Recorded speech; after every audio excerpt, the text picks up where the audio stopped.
Assalamualaikum warahmatullahi wabarakatuh, Pak Assalamualaikum. Dedina. Waalaikumsalam. Nah, sebelumnya Doni mau mengucapkan terima kasih karena udah Yang penting bersedia bukanya tadi. diajak Zoom. Nah, jadi pada kesempatan kali ini Doni mau menjelaskan.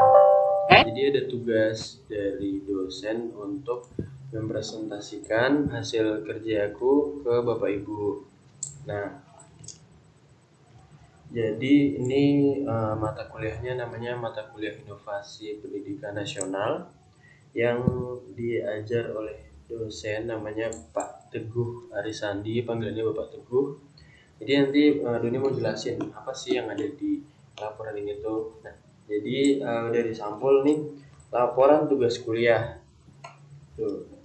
Jadi ini isinya adalah tugas-tugas kuliah selama 1 semester. Oh ya, pertama mau ceritain dulu terkait pembuatan ini.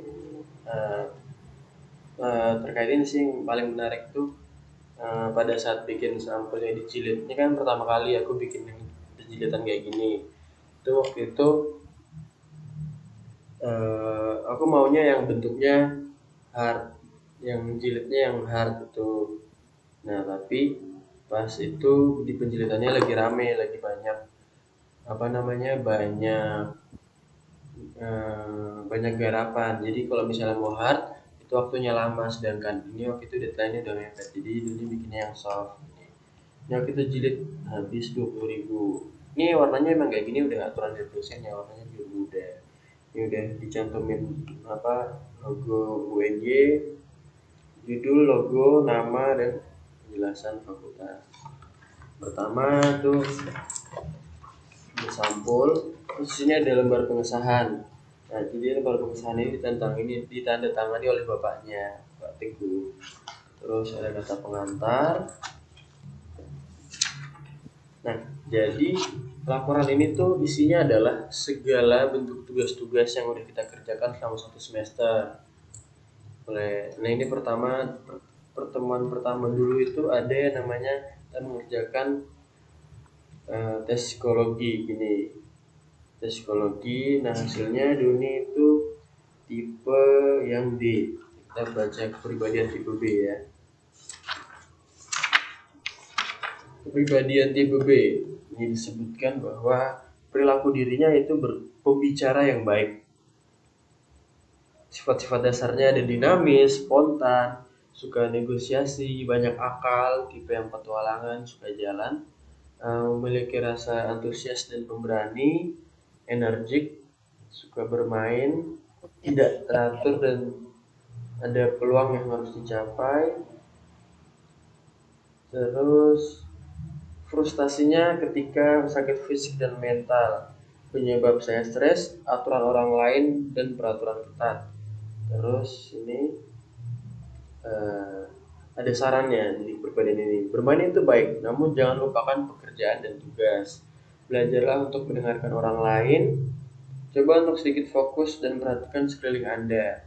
Lalu cobalah menahan berbicara yang tidak perlu. Itu kepribadian saya.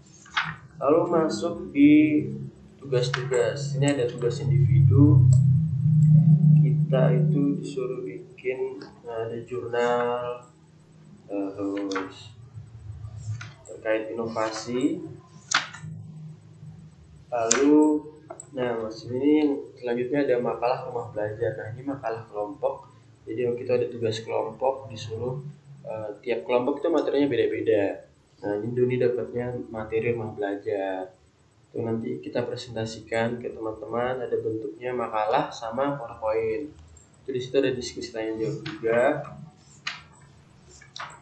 Lalu selanjutnya,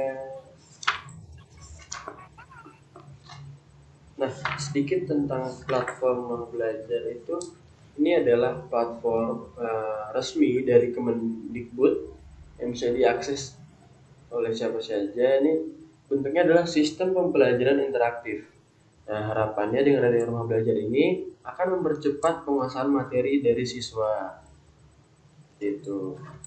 Selanjutnya masuk pada media.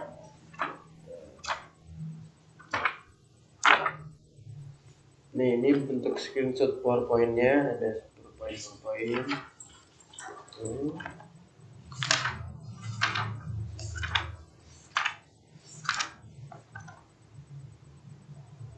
Nah, selain kita bikin makalah, PowerPoint, juga kita disuruh bikin jurnal.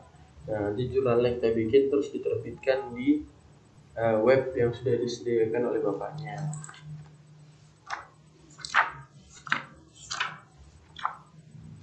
Nah, terus masuk di ini ada tulisan-tulisan tangan, ini apa? Jadi bagusnya dari mata kuliah ini adalah setiap hari itu kan ada presentasi dari kelompok. Nah, berbeda-beda tuh materinya. Nah, pada saat presentasi itu kita disuruh buat resume-nya.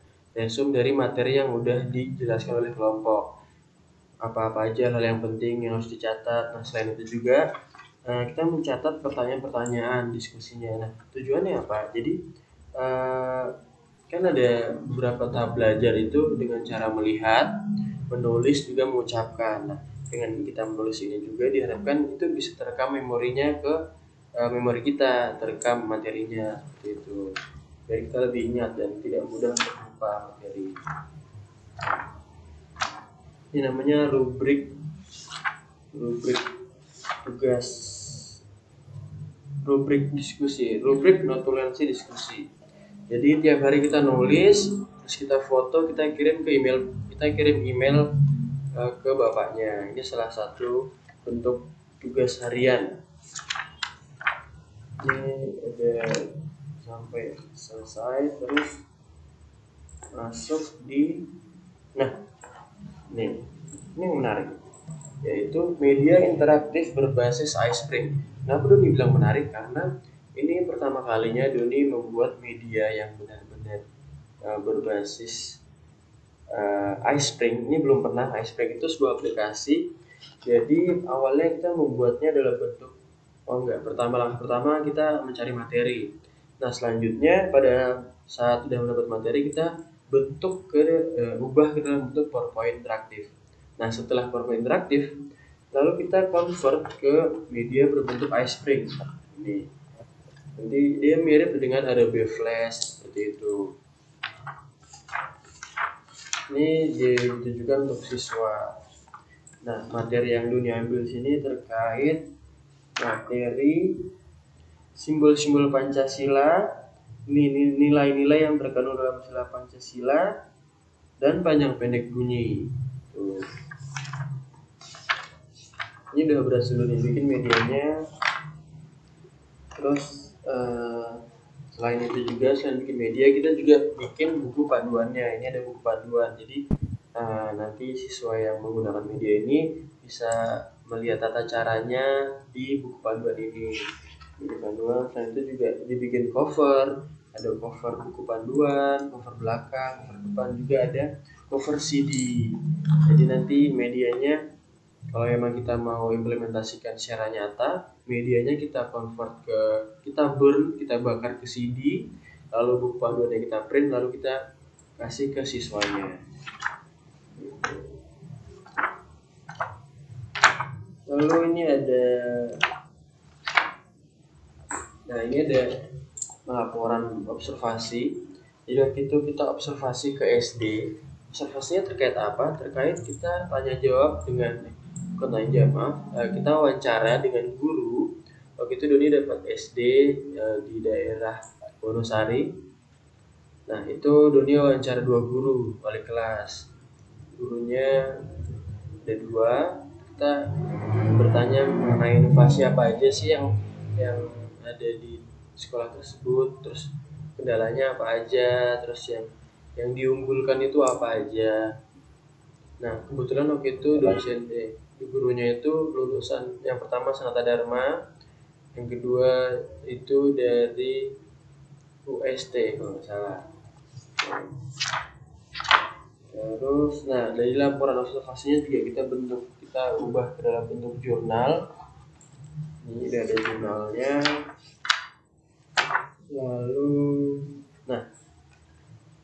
di sini ini ada sertifikat. Ini apa? Nah, jadi bapaknya itu dia mengajak kita kalau ada event-event, lomba-lomba gitu kita harus ikut.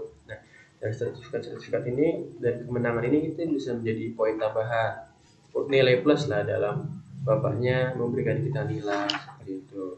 Oh, di sini juga ada rubrik keaktifan. Jadi setiap kali diskusi kita tanya jawab kita aktif itu kita catat di sini rubrik kehadiran juga. Terus di halaman terakhir sini ada biodata diri. Jadi ada fotoku sama biodataku gitu. Terus itu sih yang mau dijelasin. Di mall itu kan. Ada yang mau ditanyakan tidak? Terus Sudah Bapak. Mungkin dari Bapak. itu laporan itu sebetulnya fungsi yang utama sebagai apa ini? Tadi kurang fungsi laporan itu. Fungsinya dari laporan ini sebenarnya kalau menurutku ada dua. Yang pertama ini sebagai pustaka yang bisa kita simpan, karena biasanya tugas-tugasnya bentuk soft file dan bisa hilang di laptop, tapi dengan dibukukan seperti ini kita bisa sebagai arsip gitu. Lalu yang kedua juga bisa sebagai sumber belajar di mana besok misalnya ada tugas terkait inovasi, ini bisa dijadikan ini sebagai referensi seperti itu. Dan ini juga nggak hanya berguna buat saya sendiri, tapi bisa juga buat orang lain. Tuh. Adik mau tanya nih. Untuk Ada lagi pengerjaan itu berapa lama Mas? Oke, berapa lama Mas Doni dalam mengerjakan proyek ini?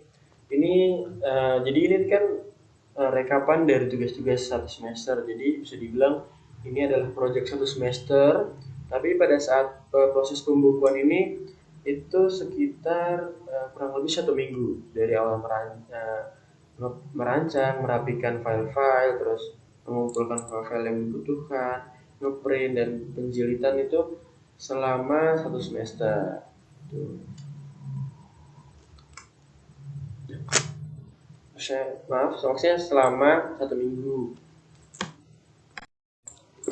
Ada lagi mungkin dari Mama mau nanya?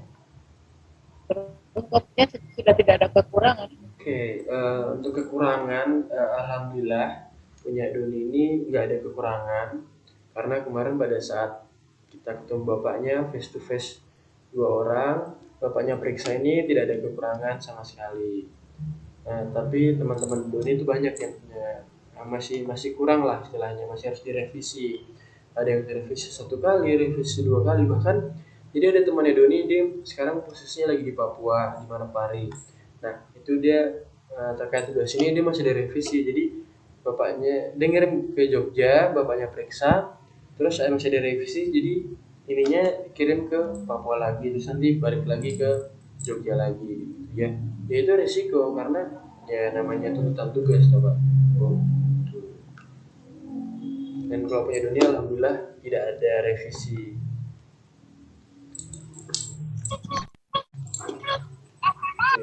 Terus mungkin Bapak atau Awan mau menyampaikan sesuatu ke Pak Teguh selaku dosen yang udah membimbing Doni dalam mata kuliah ini.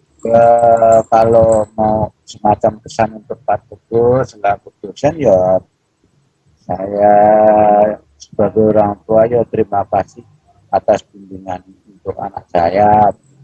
Mudah-mudahan bisa diadopsi lah apa yang telah Pak Teguh sampaikan begitu. Disampaikan terima kasih sama Bapak Teguh selaku pembimbing sudah membimbing kamu dengan baik.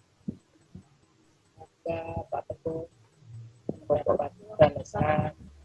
Nah itu lagi.